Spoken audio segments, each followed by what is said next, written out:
तो चलिए आज की क्लास को स्टार्ट करते हैं। कल हम लोग पढ़े थे ग्राम प्रति लीटर में सांद्रता, ग्राम प्रति लीटर में सांद्रता, और पढ़े थे भार बटे आयतन प्रतिशत। इसके बाद से पढ़ लेते हैं पीपीएम, पीपीएम के बाद नॉर्मलता, इसके बाद मोलरता, मोललता और मोल प्रभाज, मोल प्रभाज। इसके पहले आयतन परसेंटेज पढ़े थे, आयतन प्रतिशत। इसके पहले भार प्रतिशत, भार प्रतिशत पढ़ लिए हैं। आयतन परसेंटेज, भार बटे आयतन परसेंटेज और ग्राम प्रति लीटर में सांद्रता, यहाँ तक पढ़े हैं। आगे पढ़ते पीपीएम क्या है, नॉर्मलता क्या है, मोलरता, मोललता और मोल प्रभाज। पेपर में बहुत ज़्यादा पूछा जाता है मोलरता, मोललता, मोल प्रभाज, और इसमें प्रश्न भी आते हैं। क्वेश्चन आंसर इसका देख लेंगे और परिभाषा दोनों याद रखना जरूरी है। ग्राम प्रति लीटर में सांद्रता ये भी पूछता है, यानी नॉर्मलता, नॉर्मलता, मोललता, मोलरता और मोल प्रभाज और ग्राम प्रति लीटर में सांद्रता, ये सब महत्वपूर्ण है। इसमें सबसे ज़्यादा महत्वपूर्ण ये तीनों है, मोलरता, मोललता और मोल प्रभाज। तो पीपीएम क्या होता है देखेंगे। पीपीएम को अंग्रेजी में कहते हैं पार्ट्स पर मिलियन, यानी अंश प्रति 10, ऐसे लिखेंगे पीपीएम। इसको इंग्लिश में बोलते हैं पार्ट्स पर मिलियन, यानी पार्ट माने भाग या अंश बोल सकते हैं, अंश प्रति 10, 10 का मतलब मिलियन की बात हो रही है। 10 लाख को 1 मिलियन कहते हैं। जैसे 1 2 3 4 5 6 7, 6 जीरो होना चाहिए। इकाई, दहाई, सैकड़ा, हजार, 10 लाख, 10 लाख, ये 10 लाख, 10 लाख बराबर होता है 1 मिलियन। इसको लिख सकते हैं 10 पे 6 घात, 6 जीरो है तो 6 घात लिख दिए, यानी 1 मिलियन। 1 मिलियन बराबर लिख सकते हैं 10 पे 6 घात, यानी परिभाषा भी ऐसे ही लिखेंगे। पीपीएम का मतलब पार्ट मतलब भाग, पर मिलियन मतलब 1 मिलियन में, 1 मिलियन भाग में, 1 मिलियन भाग में कितना भाग विलेय का घुला हुआ है, इसी को पीपीएम बोलेंगे। किसी बिलियन के 1 लाख भाग में, किसी बिलियन के 1 लाख भाग में विलेय का कितना भाग मिला हुआ है, कितना पार्ट मिला हुआ है, इसी को पार्ट्स पर मिलियन बोलते हैं। जैसे पीछे पढ़े थे आयतन परसेंटेज, आयतनों का अनुपात लिखे थे, कम वाला आयतन ऊपर, ज्यादा वाला आयतन नीचे, यानी विलेय का आयतन ऊपर लिख रहे थे, विलेय का आयतन, और बिलियन का आयतन नीचे लिख रहे थे, बिलियन का आयतन, विलेय का आयतन ऊपर, बिलियन का आयतन नीचे, और 100 से गुणा किए थे, निकल गया था परसेंटेज। ऐसे भार प्रतिशत पढ़े थे, विलेय का भार ऊपर, बिलियन का भार नीचे, 100 का गुणा करेंगे तो द्रव्यमान प्रतिशत निकल गया था। ऐसे ग्राम प्रति लीटर में सांद्रता देखे थे पीछे, ग्राम प्रति लीटर में सांद्रता, ग्राम प्रति लीटर मतलब 1 लीटर में कितना ग्राम विलेय का घुला हुआ है, विलेय का ग्राम ऊपर और बिलियन का आयतन नीचे, तो ग्राम प्रति लीटर में सांद्रता इसे पढ़े थे। इसी को शक्ति कह रहे थे, ग्राम प्रति लीटर में सांद्रता कोई शक्ति बोल रहे थे। ऐसे ही जब पूछेगा पीपीएम बताइए तो कहेंगे 1 मिलियन भाग में उपस्थित विलेय के भागों की संख्या को पीपीएम कहते हैं। और इसमें 1 मिलियन का मतलब 10 लाख की बात हो रही है, 10 लाख बराबर 1 मिलियन। तो विलेय का भाग ऊपर लिखेंगे और बिलियन का भाग नीचे लिखेंगे, उसके बाद से गुणा करेंगे 10 लाख से। जैसे परसेंटेज निकालने के लिए 100 से गुणा कर रहे थे, ऐसे पीपीएम निकालने के लिए इसमें गुणा कर दिया जाता है 10 पे 6 घात से, तो निकल जाता है पीपीएम। कहेंगे पीपीएम बराबर बताइए, तो विलेय का भार ऊपर और बिलियन का भार नीचे, ऐसे लिख सकते हैं, और 10 पे 6 घात से यानी 10 लाख से गुणा कर देते हैं। तो यहाँ पे सूत्र लिख रहे हैं,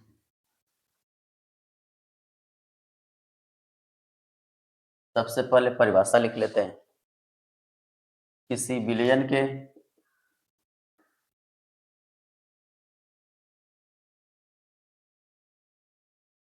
10 लाख, 10 लाख को लिख सकते हैं 10 पे 6 घात भागों में उपस्थित विलेय के भागों की संख्या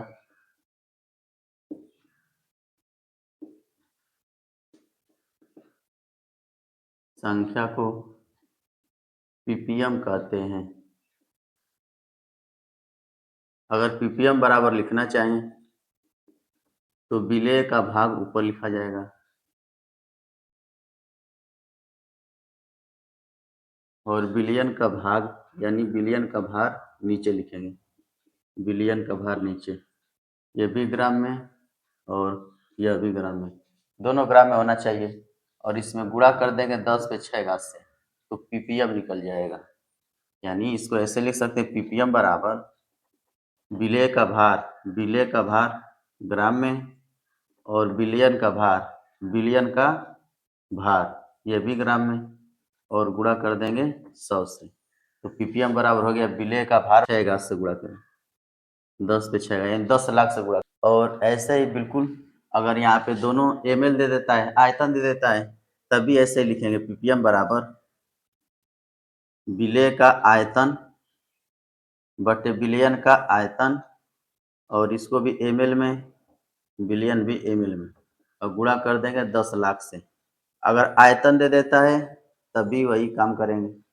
भार दे दिया तो दोनों भार होना चाहिए, विलेय का भार बटे बिलियन का भार। आयतन दे दिया तो विलेय का आयतन बटे बिलियन का आयतन, यानी पीपीएम बराबर क्या हो गया, टोटल आयतन में कितना आयतन विलेय का घुला हुआ है, या ऐसे बोले टोटल भार में कितना भार विलेय का घुला हुआ है। 10 लाख से गुणा कर देंगे, पीपीएम निकल जाएगा। इसी को कभी कभी सवाल में दूसरे तरीके से दे देता है, कहीं कहीं यहाँ पे ग्राम न ले दे करके और मिलीग्राम दे देता है, तो लिखेंगे विलेय का भार मिलीग्राम में और बिलियन का भार दे देता है किलोग्राम में, केजी में। तो ऐसे भी लिखा जा सकता है। अगर यहाँ पे ग्राम को मिलीग्राम में दे देता है और बिलियन के भार को केजी में दे देता है, अगर ऐसे दे दिया विलेय का भार मिलीग्राम में और बिलियन का भार केजी में, तो 10 लाख जो है कट जाएगा। यानी जब इसको बदलेंगे मिलीग्राम में और केजी में तो 10 लाख कट के बस यही बचेगा। तो ऐसे सवाल दे देता है तो डायरेक्ट ऐसे इस सूत्र पे सवाल को लगा सकते हैं। क्वेश्चन है, किसी पदार्थ के 3.5 गुणे 10⁻³ ग्राम विलयन के 1 केजी में उपस्थित है, तो विलयन की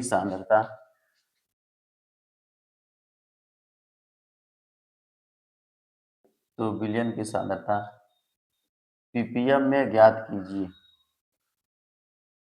विलयन की सांद्रता चाहे पीपीएम बोले, चाहे ग्राम प्रति लीटर में सांद्रता बोले, चाहे मोलरता, मोल प्रभाज, नॉर्मलता, या भार परसेंटेज, आयतन परसेंटेज, अगर कुछ भी बोल दें, इसका मतलब है घुलनशीलता की बात हो रही है, सांद्रता की बात हो रही है। सांद्रता की बात हो रही है, सब सांद्रता को ही प्रदर्शित करते हैं। सबको बताने का तरीका अलग अलग हो सकता है। जब मोलों का अनुपात लिखेंगे तो मोल प्रभाज बोला जाएगा, आगे बताने वाले हैं। यानी जितना लिखेंगे इसका मतलब सांद्रता, विलेयता की बात हो रही है, घुलनशीलता की बात हो रही है। घुलनशीलता कहें, विलेयता कहें, सांद्रता कहें, सब एक ही बात है। तो ये सब जितना नाम दिया हुआ है सब एक तरह से सांद्रता को ही प्रदर्शित करते हैं। इसको प्रदर्शित करने के लिए अलग अलग नाम ले लिए जाते हैं। यहाँ पे सवाल दिया हुआ है, पदार्थ इतना ग्राम दिया है, इसका मतलब जो विलेय पदार्थ है उसका भार दे दिया है इतना, लिखेंगे विलेय का भार बराबर हो गया 3.5 गुणे 10⁻³ ग्राम, और विलयन 1 केजी दे दिया है, विलयन का भार दे दिया है 1 केजी। तो लिखेंगे बिलियन का भार बराबर 1 kg। और सूत्र में हम लोग पढ़े हैं विलेय का भार बटे बिलियन का भार। विलेय का भार भी ग्राम में और बिलियन का भार भी ग्राम में।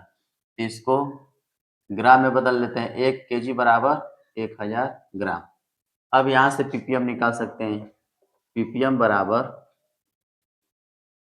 विलेय का भार बटे विलयन का भार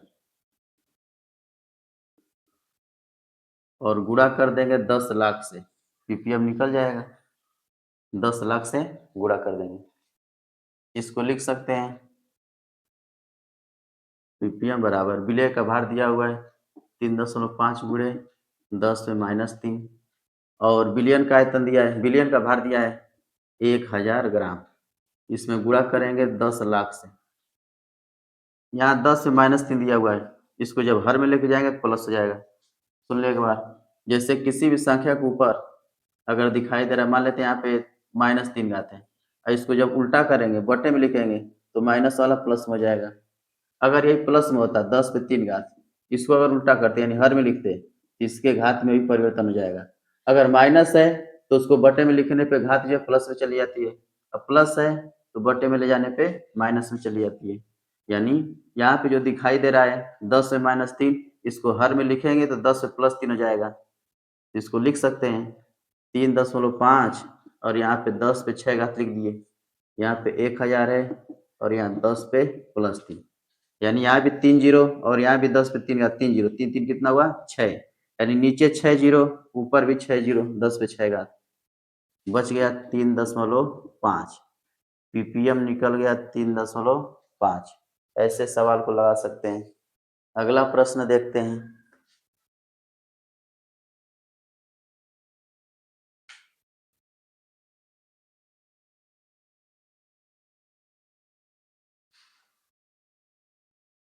अगला प्रश्न है 5 mg/NaCl प्रति लीटर है, तो पीपीएम में सांद्रता क्या होगी? ऐसे प्रश्न दिया हुआ। हम लोग पीछे पढ़े थे पीपीएम बराबर, यहाँ पे दिया है mg में, तो बताए थे विलेय का भार अगर मिलीग्राम में दिया हुआ है, ग्राम में न दे करके मिलीग्राम में दिया है, और बिलियन का आयतन दिया हुआ है प्रति लीटर मतलब 1 लीटर। बिलियन का आयतन लीटर में दिया है, तो 10 लाख से गुणा करने की जरूरत नहीं है। ऐसा सूत्र पीछे लिखे हैं अभी। या तो इसको भी ग्राम में बदल दें, इसको भी ग्राम में बदल दें, तब पुराना वाला सूत्र लगा देंगे। पीपीएम बराबर विलेय का भार ग्राम में और बिलियन का भार ग्राम में, तब 10 लाख से गुणा करना पड़ेगा। ये वाला पीछे सूत्र पढ़े थे, ये वाला सूत्र अभी पीछे बताए। लेकिन अगर mg में मिलीग्राम में दे दिया, लीटर में दे दिया, डायरेक्ट इसी पे लगा सकते हैं। लिखेंगे विलेय का भार बराबर 5 मिलीग्राम और बिलियन का आयतन बराबर 1 लीटर दे दिया है। यहाँ पे इसी सूत्र पर लिखते हैं विलेय का भार दिया है ग्राम में 5 ग्राम और बिलियन का आयतन दिया है लीटर में, तो लीटर कितना है? प्रति लीटर का मतलब 1 लीटर है, तो 1 से भाग देने पे 5 ही आएगा। 5 यानी पीपीएम निकल गया 5। लिख सकते हैं 5 पीपीएम आंसर है। इसके बाद से नॉर्मलता देख लेते हैं।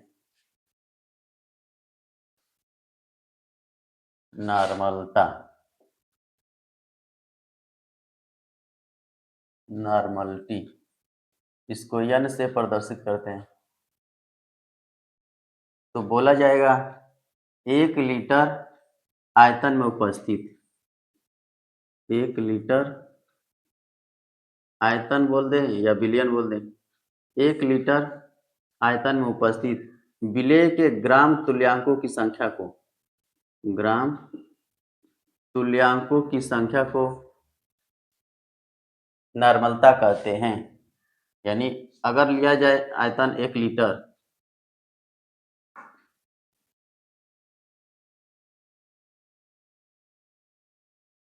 1 लीटर आयतन में उपस्थित विलेय के ग्राम तुल्यांकों की संख्या को नॉर्मलता कहते हैं।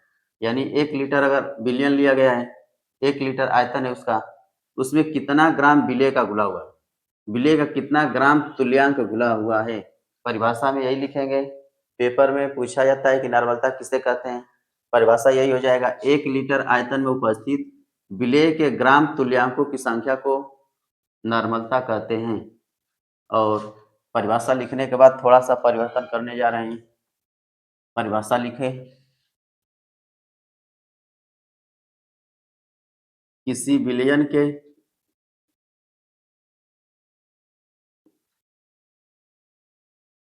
एक लीटर आयतन में उपस्थित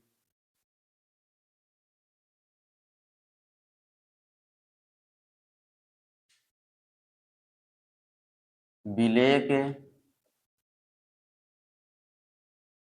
ग्राम तुल्यांकों की संख्या को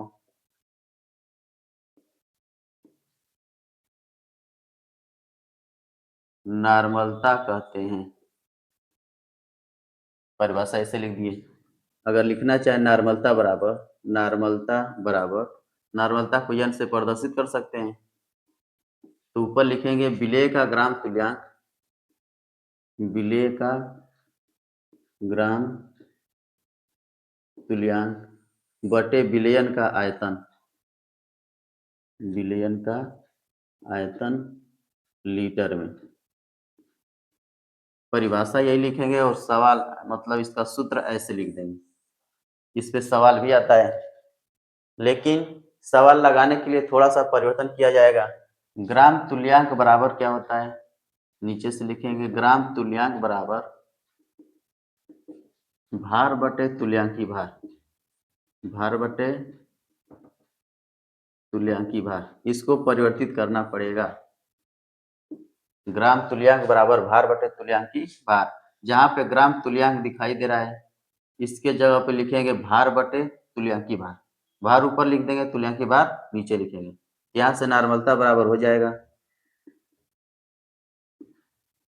विलेय का भार बटे तुल्यांकी भार। विलेय का ही तुल्यांकी भार होना चाहिए, तुल्यांकी भार। और गुणे बगल में लिख देते हैं विलयन का आयतन, विलयन का आयतन लीटर में। यानी इस पे सवाल लगाया जाता है। अगर यहाँ पे भार की बात करते हैं, ऐसे लिख सकते हैं विलेय का भार, और तुल्यांकी भार को इससे दिखाते हैं विलेय का तुल्यांकी भार, और विलयन का आयतन टी माने विलयन और भी आयतन हो गया, ये लीटर में होना चाहिए। तो नॉर्मलता का सूत्र ऐसे लिख दिए, विलेय का भार बटे विलेय का तुल्यांकी भार गुणे विलयन का आयतन लीटर में। इसी पे सवाल को लगाया जाता है। तो सवाल लिखते हैं,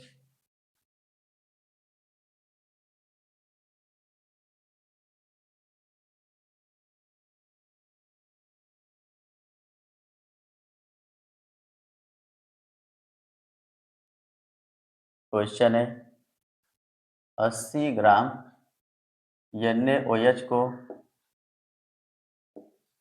जल में घोलकर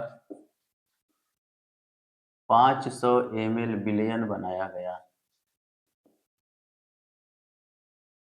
तो प्राप्त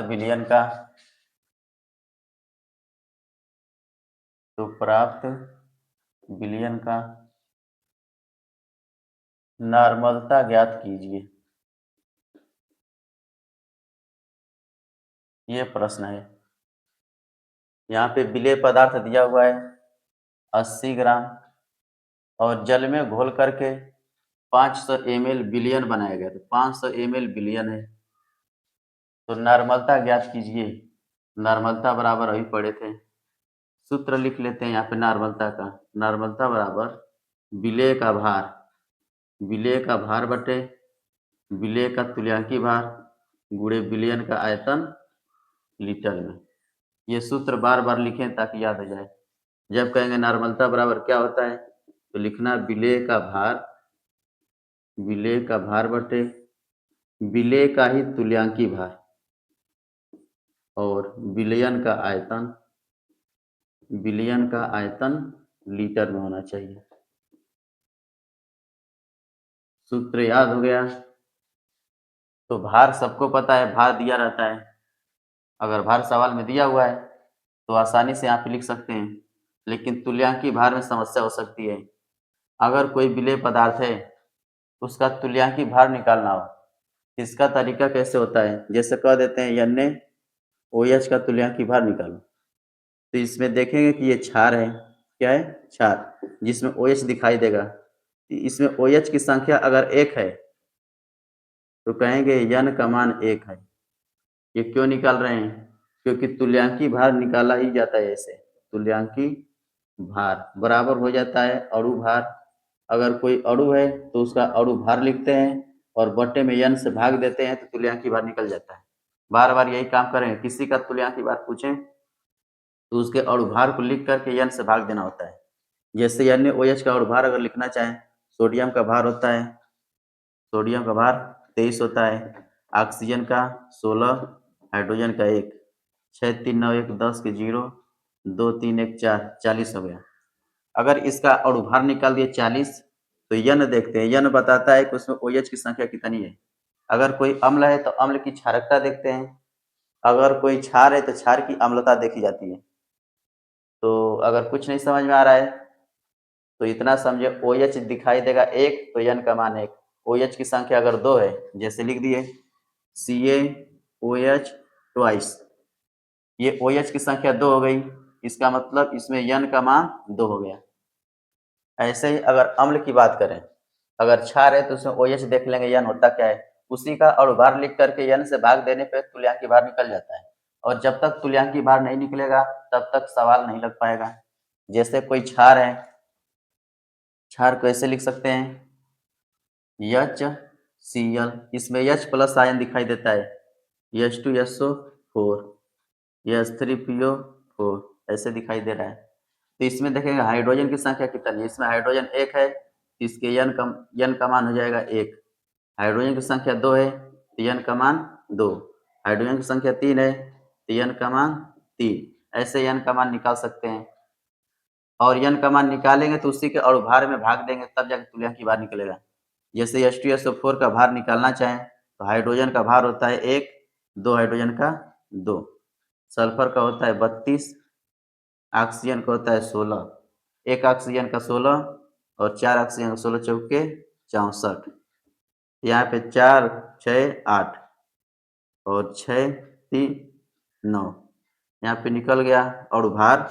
और इसके यन का मान है 2, हाइड्रोजन की संख्या 2 है यानी यन का मान 2 है। इसको 2 से भाग देंगे, 2 से कट गया, 2 चौके 8, 2 9 18, 49। ये निकल गया तुल्यांकी भार। ये है तुल्यांकी भार। लेकिन अगर कोई ऐसे दिखाई दे रहा है, ऐसा कोई यौगिक जिसमें H और OH दिखाई न दे, जैसे लिख देते हैं NaCl, ये तो अम्ल और क्षार नहीं है, ये तो लवण है। तो इसको देखेंगे आयनों में टूटता है कैसे, Na प्लस में Cl माइनस में टूटता है, मतलब इसके ऊपर आवेश कितना है। अगर कोई ऐसा लवण है तो आवेश देखते हैं, तब हाइड्रोजन की संख्या और OH हाइड्रोक्साइड की संख्या नहीं देखा जाता है, आवेश देखते हैं। यहाँ पे 1 है तो यन का मान हो जाएगा 1। जैसे लिख देते हैं CaCl2, इसको तोड़ते हैं तो यहाँ पे Ca के ऊपर डबल प्लस आता है, यानी देखेंगे अधिकतम चार्ज कितना दिखाई दे रहा है, तो यहाँ पे 2 दिखाई दे रहा है, तो यन का मान हो जाएगा 2।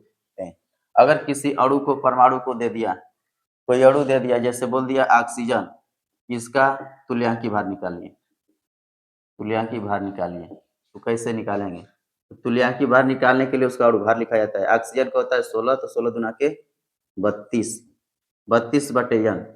तुल्यांकी भार जब भी निकालेंगे भार में यन से भाग देंगे। यन बताता है हाइड्रोजन की संख्या और OH की संख्या, ये बताएगा कि उसमें हाइड्रोजन आयन कितना है या OH आयन कितना है, या अगर आयन नहीं है तो फिर उस परमाणु को देखेंगे कितना आयन बनाता है। ऑक्सीजन डबल आयन बनाता है, यानी यन का मान हो गया 2, हो जाएगा 32 बटे 2। 2 से काट दिए, 2 एक कम 2, 2 छक्के 12, 16 इसका तुल्यांकी भार निकल गया। जैसे अगर दे दिए यहाँ पे एल्युमिनियम का निकालिए, तो एल्युमिनियम 3 प्लस बनाता है, तो एल्युमिनियम का भार लिख करके 3 से भाग दे देंगे। तुल्यांकी भार ऐसे निकाला जा सकता है। जब भी तुल्यांकी भार पूछेगा तो तुल्यांकी भार के स्थान पे लिखा जाएगा उसका अणुभार और यन से भाग दे देंगे। किसी भी अणु का निकाला जा सकता है। तो यहाँ पे विलेय का भार दिया हुआ है, विलेय का भार दिया है 80 ग्राम। यहाँ पे भार दिया है तो भार लिख लेंगे। अब यहाँ पे तुल्यांकी भार निकालना होता है, तो इसी का तुल्यांकी भार निकालें। विलेय का तुल्यांकी भार, तुल्यांकी भार बराबर होता है विलेय का अणु भार बटे यन। इसका अणुभार कैसे निकालेंगे? जैसे सोडियम का 23 होता है, सोडियम का 23, ऑक्सीजन का 16, हाइड्रोजन का 1, 6 3 9 1 10, 2 3 1 4, 40 आ गया। बटे में यन करना है। यन का मान कितना है? तो इसमें OH की संख्या 1 है, तो यन का मान हो जाएगा 1, यानी 40 बटे 1, यानी कुल मिला के 40 आया। इसका तुल्यांकी भार 40 आ गया। विलयन का आयतन दिया हुआ है, विलयन का आयतन, आयतन दिया है 500 ml। इसको बदलना है लीटर में, सूत्र में लीटर दिया हुआ है, तो इसमें 1000 का भाग देंगे तो लीटर में बदल गया। बहुत सारा सवाल ऐसा बताएंगे, उसको लीटर में चेंज करना होगा या केजी में चेंज करना होगा। बार बार यही करेंगे, 1000 से भाग करेंगे। सवाल लगाते लगाते चीजें दिमाग में फिट हो जाएंगी। इसी सूत्र पे सवाल को लगाते हैं। विलेय का भार कितना दिया है? 80, तुल्यांकी भार निकाल लिए 40, और विलयन का आयतन दिया है 500 बटे 1000, 500 बटे में 1000, 1000 को लिख देंगे ऊपर। बाहरी पदों का गुणा करके अंश में लिखा जाता है, जो बीच में बच गया वो हर में लिखते हैं। तो हो गया 80 गुणे 1000 बटे 40 गुणे 500, 500 का 2 गुना 1000 होता है, 2 बार में कट गया, तो 40 दुना के 80, 2 बार में कट गया। 2 का 2 में गुणा कर देंगे, बच गया 2 दूनी के 4। इसकी नॉर्मलता को लिख सकते हैं 4 यन, नॉर्मलता निकल गया 4।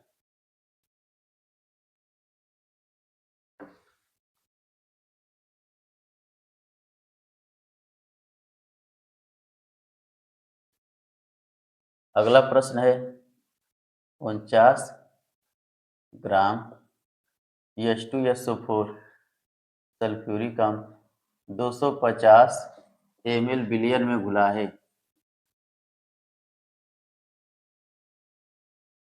तो विलयन की नॉर्मलता ज्ञात कीजिए। इसको कैसे लगाएं? यहाँ पे विलेय का भार दिया हुआ है ग्राम में, लिखेंगे विलेय का भार बराबर विलेय का भार, विलेय का भार ऐसे प्रदर्शित करते हैं। कितना दिया है? 49 ग्राम। और विलयन का आयतन दिया हुआ है, तो नॉर्मलता के सूत्र में पढ़े थे विलेय का भार बटे विलेय का तुल्यांकी भार और विलयन का आयतन लीटर में। ये नॉर्मलता का सूत्र हो गया। अब यहाँ से विलेय का भार तो निकल गया, तुल्यांकी भार कैसे निकालें? विलेय का तुल्यांकी भार यानी EB, विलेय का तुल्यांकी भार निकाला जाता है। अगर कोई अणु है तो लिखेंगे उसका अणुभार और बटे में यन से भाग देंगे। जैसे हाइड्रोजन का 1, सल्फर का 32, ऑक्सीजन का 16 होता है। यहाँ पे 2 हाइड्रोजन है, 2 हाइड्रोजन का 2 हो गया, सल्फर 1 है 32, ऑक्सीजन 4 है, तो 16 चौके 64। यहाँ पे आ गया 4 4 8 और 6 3 9, 98 बटे 2, 2 से 98 काटेंगे, 2 चौके 8, 2 9 98, 2 चौके 8, 2 9 18, यानी 49 आ गया। यानी तुल्यांकी भार निकाल लिए। तुल्यांकी भार कैसे निकाले हैं? इसका अणुभार निकालेंगे और देखेंगे हाइड्रोजन की संख्या कितनी है, हाइड्रोजन की संख्या 2 है, यानी n का मान 2 आ गया। तो सूत्र पे लिख देते हैं विलेय का भार था 49 और तुल्यांकी भार भी निकल गया 49 और इसका आयतन लीटर में, आयतन नहीं लिखे हैं, इसका आयतन लिख लेते हैं। आयतन, विलयन का आयतन कितना दिया है 250 ml, इसको बदल देंगे लीटर में तो हो जाएगा 250 बटे 1000 लीटर, उसको लीटर में बदल लिए। इसके बाद से सवाल को लगा लेते हैं। विलय का भार दिया है 49 और तुल्यांकी भार कितना निकल गया है 49 और इसका विलयन का आयतन है 250 बटे 1000, यहाँ पे 1000 रहेगा, 1000 चला जाएगा ऊपर तो हो जाएगा 49 गुणे 1000 बटे 49 गुणे 250, 49 से 49 कट गया और 0 से 0 काट दिए, 25 चौके 100, 4n, इसकी नॉर्मलता को लिख दिए। अगर ऐसे पूछ देता है कि नॉर्मलता और शक्ति में संबंध बताइए तो उसके लिए क्या करेंगे, उसको भी देख लेते हैं। नॉर्मलता और शक्ति में संबंध बताइए, ये है नॉर्मलता का सूत्र। और शक्ति बराबर पढ़े थे, शक्ति को कहते हैं ग्राम प्रति लीटर में सांद्रता, ग्राम प्रति लीटर में सांद्रता, इसी को शक्ति कह रहे थे और प्रदर्शित कर रहे थे यश से। शक्ति बराबर क्या होता है, शक्ति का मतलब ग्राम प्रति लीटर में सांद्रता, विलेय का भार ऊपर लिखे थे और प्रति लीटर का मतलब 1 लीटर, विलयन का आयतन नीचे लिख रहे थे लीटर में। ये हो गया शक्ति बराबर विलेय का भार बटे विलयन का आयतन लीटर में। तो नॉर्मलता बराबर विलेय का भार बटे विलेय का तुल्यांकी भार गुणे विलयन का आयतन लीटर में। जो शक्ति का सूत्र है यहाँ पे दिखाई दे रहा है, विलेय का भार बटे विलयन का आयतन, ये नॉर्मलता का सूत्र लिखे हैं, नॉर्मलता, और ये शक्ति का सूत्र लिख दिए। तो यहाँ पे अगर लिखना चाहे तो नॉर्मलता बराबर यहाँ पे शक्ति लिखा जा सकता है, नॉर्मलता बराबर यहाँ पे लिखेंगे यश बटे में हो जाएगा ईबी, नॉर्मलता बराबर शक्ति, ये है नॉर्मलता, नॉर्मलता और ये शक्ति। कहीं कहीं पूछ देता है नॉर्मलता और शक्ति में संबंध बताइए, जैसे लिख सकते हैं नॉर्मलता और शक्ति में संबंध क्या होगा, तो संबंध ऐसे लिख देंगे। अगर इसको इधर लिखना चाहते हैं, ये तुल्यांकी भार को इधर लिखना चाहते हैं तो हो जाएगा ऐसे, या शक्ति बराबर लिखना चाहते हैं तो हो जाएगा एन बी गुणे एन, या ऐसे लिख सकते हैं एन बराबर यस बराबर एन गुणे ई बी, ऐसे लिखे तब भी सही है। शक्ति बराबर नॉर्मलता गुणे तुल्यांकी भार, या ऐसे लिख सकते हैं ई बी गुणे एन बराबर यस, यानी शक्ति बराबर नॉर्मलता गुणे तुल्यांकी भार, ऐसे लिखे दोनों एक ही बात है। तो अगर नॉर्मलता और शक्ति में संबंध पूछता है तो नॉर्मलता का सूत्र लिखेंगे और उसी में शक्ति को रख देनी, दोनों में दिखाई दे रहा है, यानी नॉर्मलता भी दिखाई दे रहा है, शक्ति भी दिखाई दे रहा है। ऐसा कोई सूत्र जिसमें दोनों दिखाई दे, इसका मतलब उसमें संबंध दिखाई दे रहा है। तो संबंध पूछता है तो ऐसे उसमें रख करके निकाल सकते हैं।